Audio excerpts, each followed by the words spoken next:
Alrighty guys, what's going on? Let's rip a quick little trade recap before we hop right into it. I want to let you know about Tradeify sale they have going on. They just extended the 30% off all accounts and a 40% off the 150k select account. If you use code Tels at Tradeify, you can get these discounts. I'll leave a link in the description. So coming into today, we were obviously extremely bearish. I was looking for shorts and shorts only today. If you took longs today and you're trading on anything besides like the 15-second time frame or something like that, I really don't know what you are looking for, to be completely honest, because our higher time frame bias was obviously so bearish today. Coming into open, we were a little bit bullish coming into open, but as soon as market open, we started to form this downtrend. We were obviously very bearish. So I will say I haven't got any A+ setups between today and yesterday. We did have a government shutdown this morning, which could have contributed to the shorts. I genuinely do think it did. We also have a lot of red folder news this week. So as you guys have already seen between today and yesterday, we have been so insanely volatile, just an insane amount of volume throughout the market between today and yesterday with all the news going on. I haven't got any A+ setups, so we were still able to come out on top between yesterday and today. I will say I did only take these on evals. I haven't taken any trades on my live fundeds yet. I've only been taking these on my evals just to get them passed. I really only like to take A+ setups on my live fundeds for obvious reasons. They're just way higher probability, but I'm going to go over these trades regardless because they were still good setups, but I wouldn't consider them A+.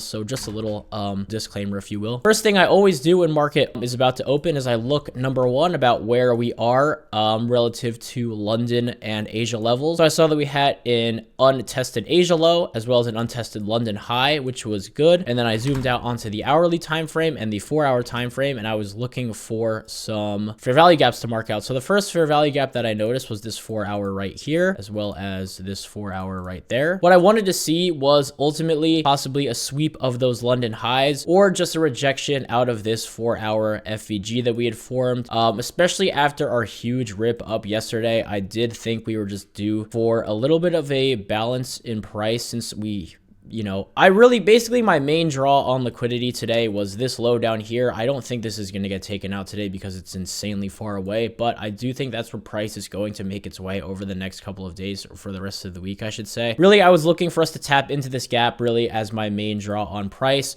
I didn't think we were going to be able to stay as strong as we were yesterday and continue this uptrend to take out these highs from up here. And we also had already rejected out of this zone once, further confirming my bearish sentiment on it. So I zoomed into the 1-minute time frame. So market opens and we instantly dump. What I was instantly looking for to be an A+ setup is a obvious confirmation of our trend, which in this case was bearish. And I've explained this many times before, but there are 4 confluences to an A+ setup for me. First is my higher time frame bias, which as I just went over is bearish. So that's number 1. Number 2 is we are rejecting out of a higher time frame fair value gap. In this case, it was this 4-hour gap that we had marked out right up here, this giant gray box. Then, so that's 2. Next thing I'm looking for is a 5-minute fair value gap to form within this downtrend, to get retested and get respected. And then lastly, I'm looking for a 1-minute inversion to the downside to take a trade. Now that would be my A+ setup. We kind of ticked off those last 2 confluences and just kind of really played off of my intuition and price action today. These were still decent setups, what I'm about to show you, but like I said, I just took them on my evals and they definitely were a little riskier. With how bearish we were, I couldn't,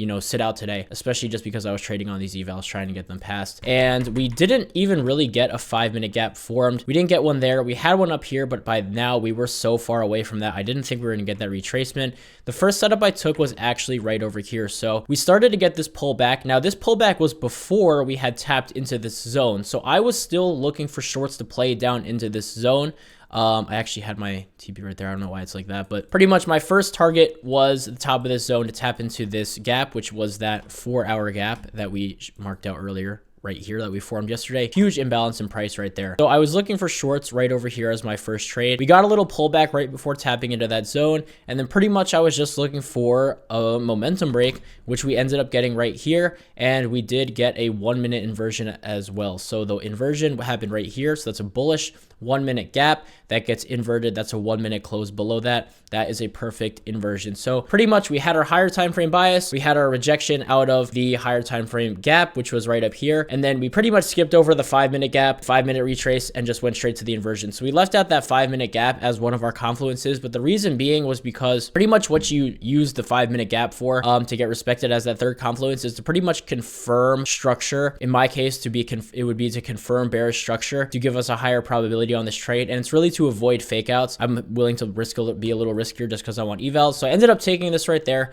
stop loss up there at the high, and then my take profit right at the top of that gap that I was targeting. I was looking to get tapped into all day. Saw a little bit of a pullback right there, and then eventually flushed down, and we hit a 56-point TP on that right there. Right after that, I ended up just still looking for shorts. As you can see, we were just insanely bearish. I was looking for price to fully come down and fill this gap, so still we took that out. Now I will say these two little scalps right here, you can see this one actually was a negative RR too. On evals, I'm really kind of, you know, putting my balls to the wall, if you will, and being a little riskier. So I was looking for us to fully fill this gap with in mind that this was a pretty sketchy area for shorts, just because we, number one, were already very overextended on the day to the downside. But in my opinion, we were much stronger overall because we did want to come down and fill this gap, but we were also below the midpoint of this level. Anyway, pretty much same setup as over here. Got that little bit of a pullback. Then I was looking for about a 1-minute inversion right there, which we got right there. So after that 1 minute got inverted, I took shorts again, stop loss at the top of that candle just so my RR wouldn't be terrible, and I targeted just low of day right there.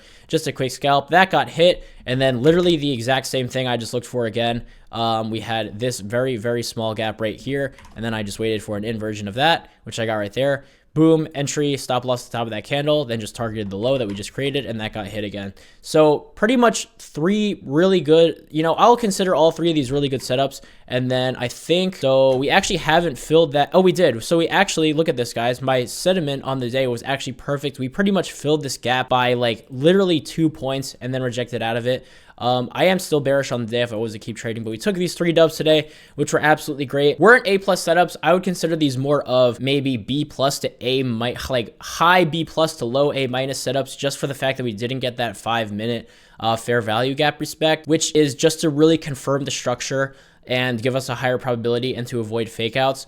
But pretty much we just took these 3 1-minute inversion trades after getting a pullback when we were obviously bearish on the day, rejecting out of a higher time frame gap here. We ripped up an insane amount yesterday, so we were so imbalanced that we had to fill to the downside today. So that's all I was looking for today. We were able to walk out on top with 3 pretty good dubs on our evals. That's going to wrap it up for today, guys. Hopefully we can keep this week going. We've been having a great week so far, and once I get these evals passed, we'll be on a pretty good handful of accounts. Then we'll be looking for strictly A+ setups. Like I said, I haven't taken anything on my actual funded accounts yet, my live funded accounts, because I only like to look for A+ setups. We didn't get that 5-minute respect. But with that being said, that's going to wrap up this video. Make sure to like this and follow me on all socials. I've been just, you know, trying to stay as consistent as possible. I love you guys so much. And join my free Discord server that I just launched. We already have like 100 people in there. The VC is popping every single morning. So if you're interested in that, free link in the description as well as the Tradeify sale that I mentioned earlier. But yeah, I'll see you guys all tomorrow, hopefully, for another recap.